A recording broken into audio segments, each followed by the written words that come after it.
I'm gonna show you a really cool trick. Whenever you're making soups, chilies, or stews, it's a really cool thing you could do to help thicken it up a little bit. I made a Cuban black bean soup, which is really great. Obviously, it has black beans. I've got some fire roasted tomatoes in there, lots of good veggies and stuff. I did want to make it super Cuban, have a nice little spice to it. So I've got some jalapenos in there, some crushed red pepper flakes.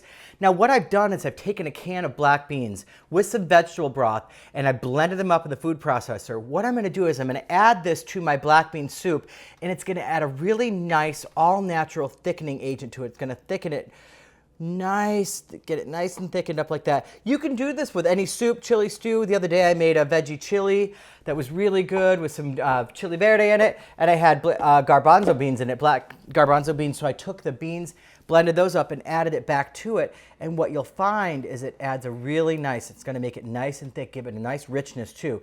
Now there are some recipes where you can take an immersion blender to your soup if you want.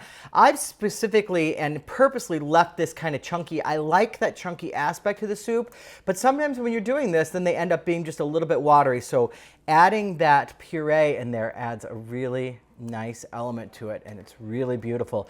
This soup is so flavorful. Oh, it smells so good.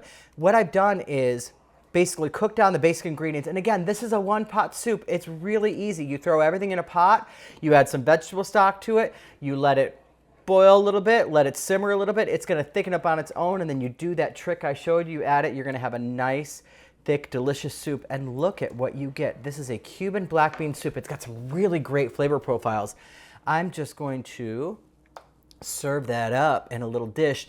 Now you can serve this with just about anything that you want. You can serve it over rice if you want. Sometimes people will put a little rice on top. What I've done is I've taken some fresh cilantro and I'm gonna put some sliced avocado in there because there is some heat in the soup, and what the avocado will do is it will act as sort of a buffering agent. It's gonna cool down a little bit of that heat and add another element of nice creamy texture to it.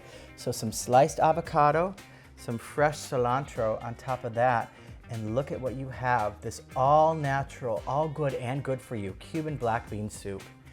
And remember, for those of you that know, plant-based is the way to go.